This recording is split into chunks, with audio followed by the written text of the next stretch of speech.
There is a curious pillar at Vidisha, almost at the center of India, which throws an interesting light on how history is perceived at different times by different people. It illustrates the process of how later generations take over the heritage left by their predecessors into their own lives. The incorporation, as it were, of the past by the present. There are many instances in Indian history of incorporation of elements of the little tradition into the great tradition and vice versa. This pillar represents one such incorporation. This was erected here, just outside Vidisha in Base Nagar, by Heliodorus, who was the Greek ambassador from Takshila to Vidisha. Heliodorus writes on this pillar that he was a worshipper of Vasudev, an incarnation of Vishnu. Vishnu had already been mentioned in the Vedas as one of the gods, but certainly he was not as important as Indra or Varun. Heliodorus writes that he worshipped Vishnu and he worshipped Vasudev as an incarnation of Vishnu. Now this is a very interesting thing because this is the first historical mention we have of Vasudev, who is also referred to as Krishna. Subsequently, after Heliodorus, this pillar was worshipped as Khamba Baba by the local Dhimor or fisherman community. The whole memory of Krishna, Vasudev in this region disappeared and a local deity Khamba Baba was created. Years afterwards, centuries in fact afterwards, when the Archaeological Survey of India took up this as one of the symbols of the Indian state, the Dhimar community was dispossessed of it and it became a historical monument.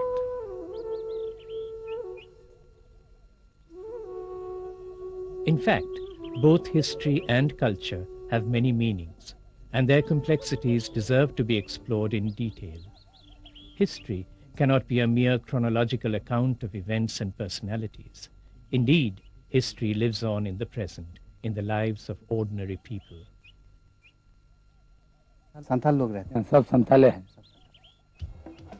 In this series, we try to understand how India is continuously being invented by its people and its past is reconstructed through its present.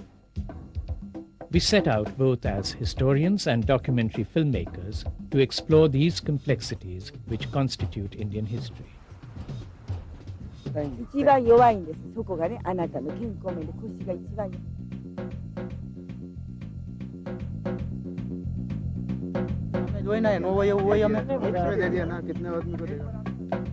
ये शुरू से यहाँ राजा जयचंद रहते थे। तो यहाँ बुद्ध के बारे में आप लोगों को मालूम है? नहीं, अभी वो लोग बोल रहे थे, हम लोग भाग के आ गए यहाँ पे शूटिंग देखने के लिए।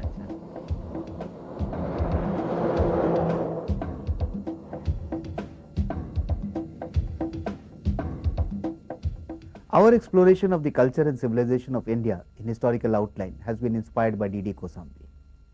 D.D. Kosambi's findings have been contested several decades after his death. But the fact is that Kosambi has made signal contribution not only to the study of history, but to the evolution of its very methodology. Kosambi did not believe that history dealt with the dead past. He believed that history lives on in the present. And therefore, in studying history, Kosambi looked at how people live today. What are the tools they use, what are the rituals they practice, what is the food that they eat, what are the songs that they sing. And from that, he established a continuum between the past and the present. That was Kosambi's interpretation of history and his methodology. And it was that methodology which inspired us to carry out this exploration of the culture and civilization of India in historical outline. Some people regard culture as purely a matter of intellectual and spiritual values, in the sense of religion, art, music, and so on.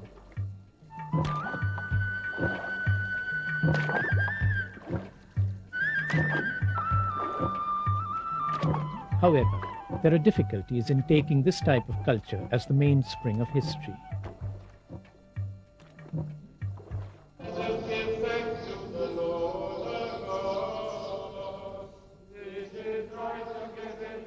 Since religion is a major constituent of culture, it is noteworthy that a significant part of the Christian prayer asks the Lord to give us this day our daily bread. Man does not live by bread alone, but we have not yet developed a human breed that can live without bread, or at least some form of food.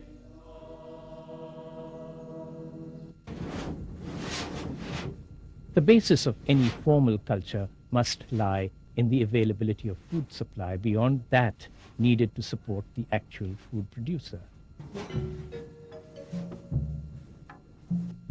A surplus provides the resources, but equally important, the time to engage in art, trade, and other activities. These in turn help in the production of further resources.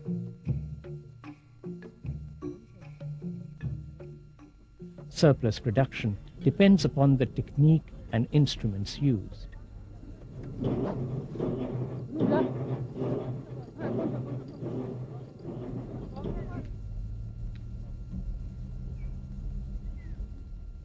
Primitive food gatherers obviously produce very little surplus, and what they do produce is often divided and shared out by the women of the gathering group.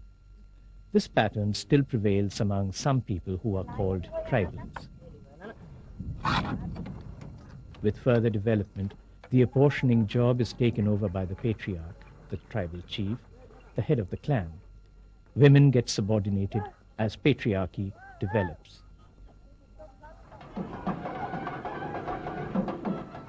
When the surplus is large and concentrated, a great temple may often decide upon its gathering and distribution through priestly guilds or the nobility. This has been the pattern in South India in particular. In exploring the contours of Indian history and culture, however, we cannot draw only mechanical, simple, or deterministic conclusions. In India especially, culture often obscures economic realities. Take the case of the Bada Imam Bada at Lucknow.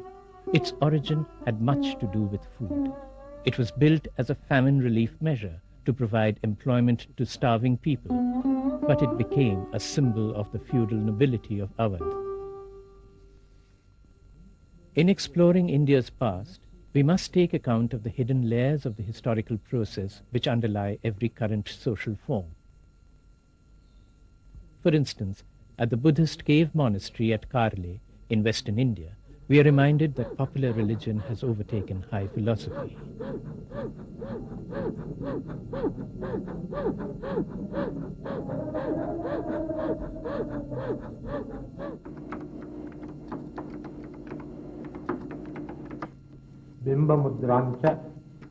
In fact, in terms of expression, language itself was formed out of the process of exchange, new goods, fresh ideas, and corresponding new words all going together.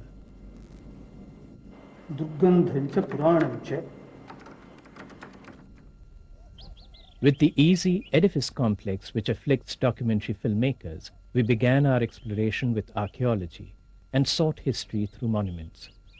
Despite the monumental scale of past achievements, we soon discovered that conventional and scientific archaeology is unable to solve some really important questions, or even ask some of them. While history is something which exists in everybody's life, some people find it mystifying. They find archaeology even more intimidating.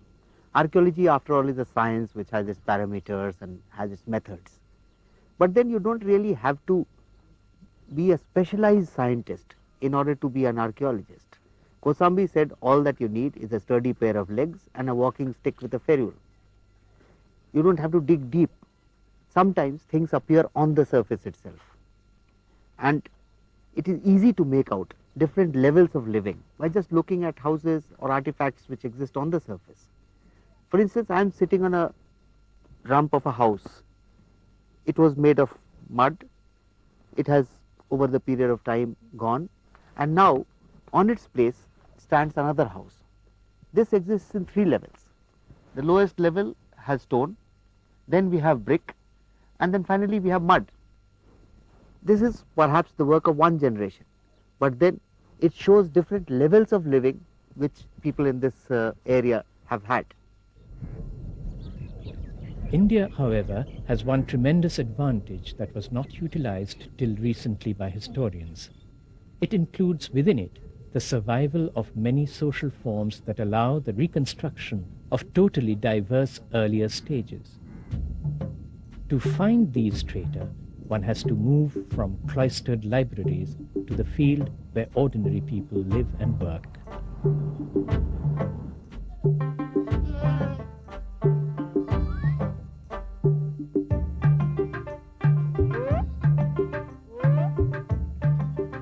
The special feature of Indian history is that time does not have a linearity.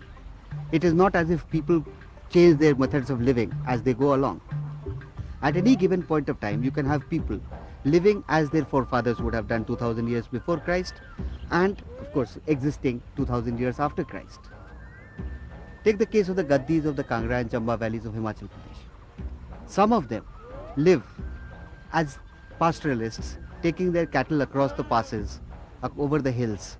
Others live as agriculturists and in the modern service and government sectors. The important thing is that these two groups are not discrete. They live on a social and temporal continuum, and they are part of the same scheduled tribe which receives positive discrimination under the Constitution. Of course, in order to see the past from the vantage point of the present, we have to discount the influence of transport and communications, education, recent political developments, the cinema, radio, television, and trade, which is dominated by production in the cities. The fact is that India still remains a country of peasants. Agrarian development is extensive, though still largely with primitive technique. It is precisely this backward, inefficient, and local nature of production that has allowed so many older tribal groups to survive, even if they are on the verge of extinction.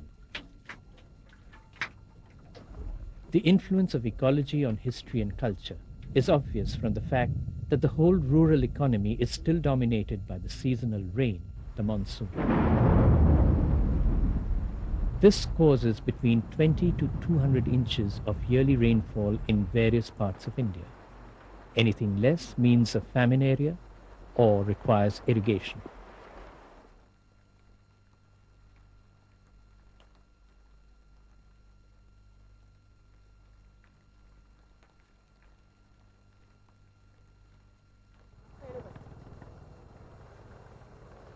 In the flat coastal areas, which are now getting denuded of forest, 3 crops a year are possible. But the dense population is unable to subsist merely by consuming the local production.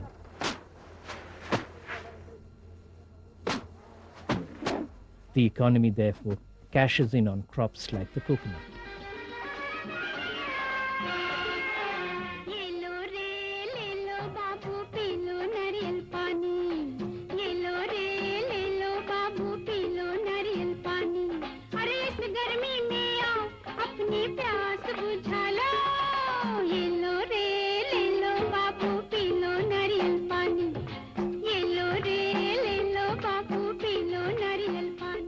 The economic as well as the ritual importance of coconut demonstrates how easily new crops have been absorbed by the so-called unchanging Indian peasant.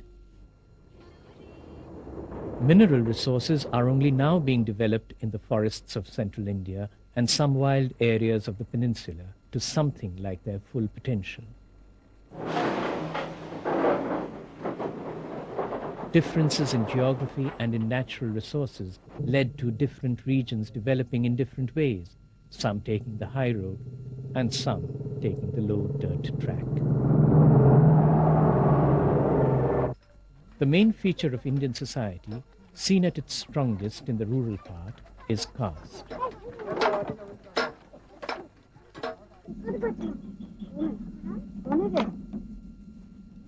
This means the division of society into many groups which live side by side but often do not seem to live together. Members of different castes cannot intermarry by religion, though the law now permits complete freedom in this respect. The relative status of the castes, like the Julahas, a weaver caste for instance, always depends on the caste's economic position in the market. The same caste may have different positions in the hierarchy in different regions.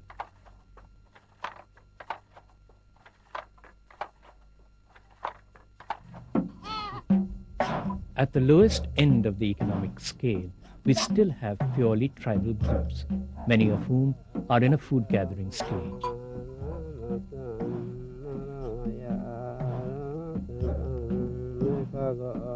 This stratification of Indian society reflects and explains a great deal of Indian history. The lowest castes often preserve tribal rites, usages, and myths. Originally in India, the people can be described in English as tribes. They were related by kinship. They were related by internal bonds of solidarity, which were small, closed, village-oriented, even Mohalla-oriented, and they did not move out of marriage relationships. Such small locality-based kin groups tended to dominate for many, many centuries. And then over time, they clarified or ossified after clarification into castes. A little higher up the social scale, we see these religious observances and legends in transition, often by assimilation into other parallel traditions.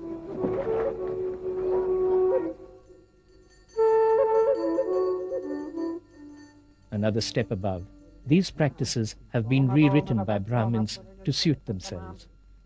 This is what is called Hindu culture, the literate traditions that often go back to much older times, and other religious high traditions.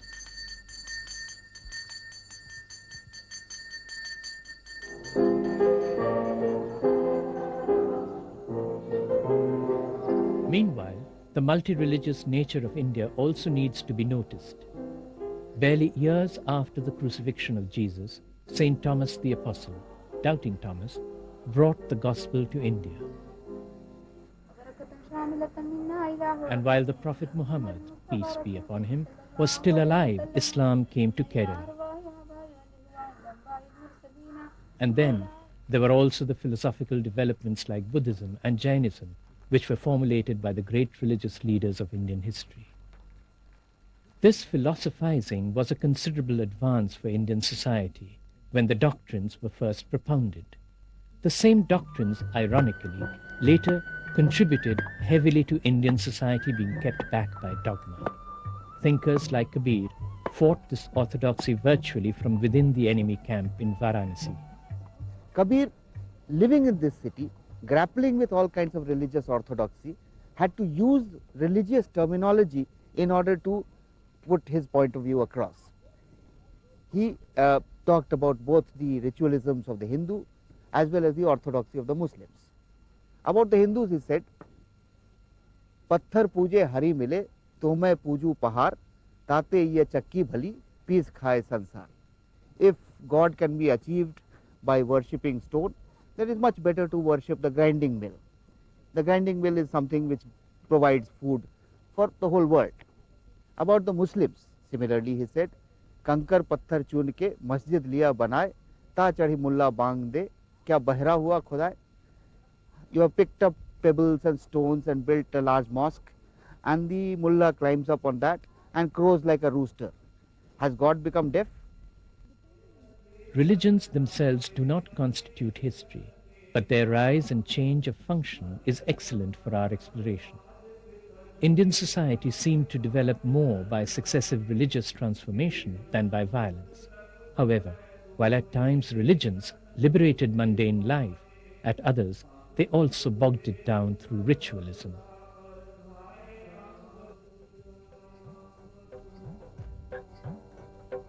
The apparent lack of historical sense in India is rather simple and is bound up with rural production and the idiocy of village life. The bullock cart of the Harappans would cause no comment if it appeared suddenly in some modern Indian village.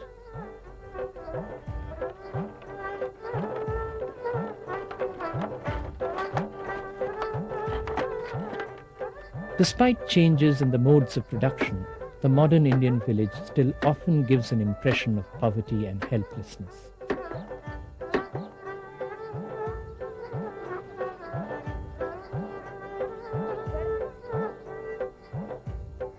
few public buildings, apart perhaps from a small temple which may be an outdoor shrine open to the elements.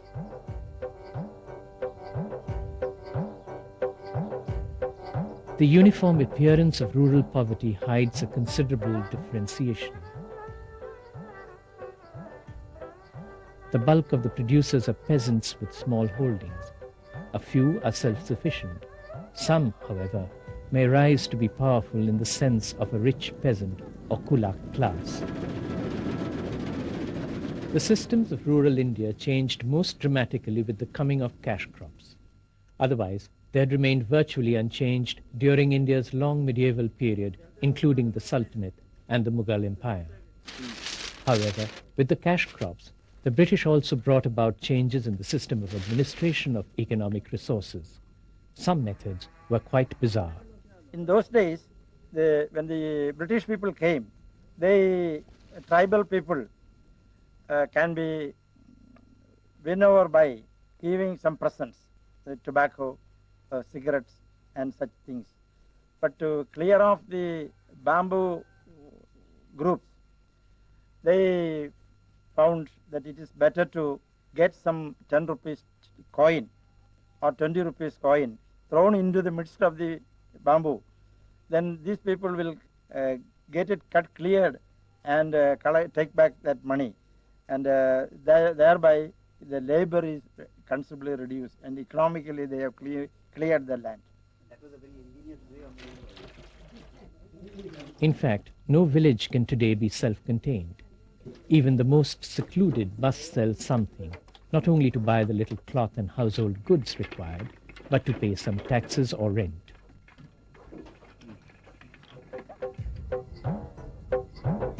In this respect, India has been more than twice blessed by nature. Greek chroniclers at the time of Alexander described it as a wondrous land where wool grew on trees. They were referring to cotton. In most of India, clothing is not a physical necessity, though it has become a social need.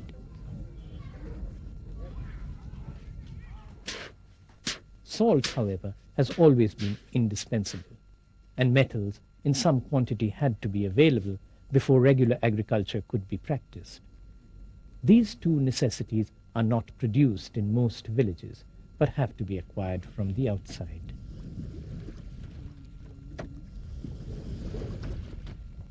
In spite of its timeless appearance, the village too is tied to commodity production. Some production requires specialized technical knowledge. The villager does need pots, usually of earthenware. This means that a potter must be available. For centuries, the potter's craft has remained unchanged, and only recently has the market inspired innovations. The same applies to other craftsmen. Today, transport is easier, so that tin and metal pots have reduced the number of potters who work mostly to sell their products against cash. However, the potter still carries out certain ritual tasks which may date from prehistoric urn burial. With time, some of these tasks have virtually made him the priest to certain lower castes.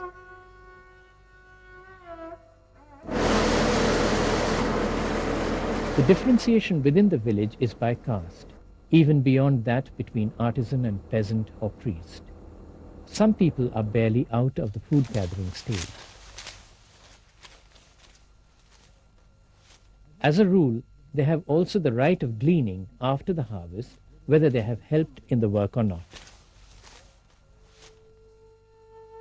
Their primitive tribal gods have something in common with the lower village gods. Often, they worship the gods of a village, and the village recognizes their deities too. The peasant, however, also worships other higher gods which look primitive enough but go a step above the local gods. There may be a guardian of the fields or of the village, suitably modernized. The elders are commemorated by a slab. Still higher come the Brahmin gods, Shiva, Vishnu, the incarnations of Vishnu, such as Ram and Krishna.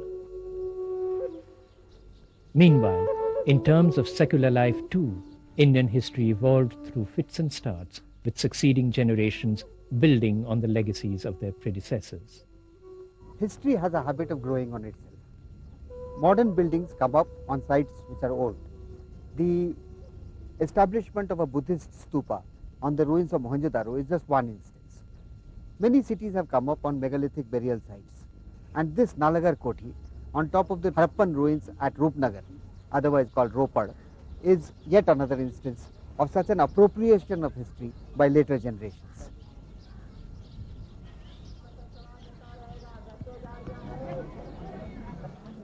In daily life, this is best illustrated through religion.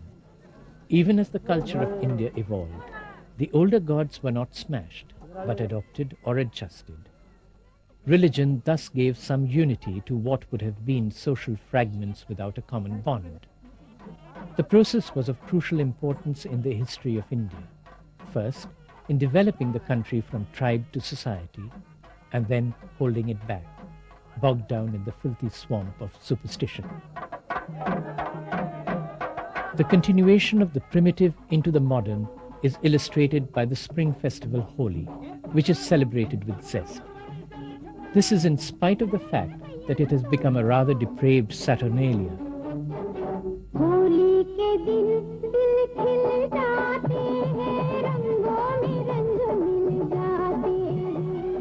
In prehistory, when diet was poor, life hard, and procreation was generally difficult, such license might well have been a necessary stimulus. Nevertheless, Holi continues to reflect the traditional in the modern and the ritualistic in the secular in Indian society.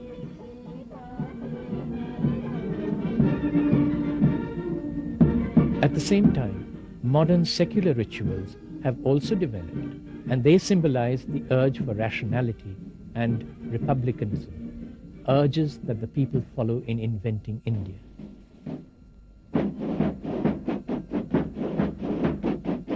These varieties of institutions, practices, and urges are what we are exploring in the culture and civilization of India in Historical Outline.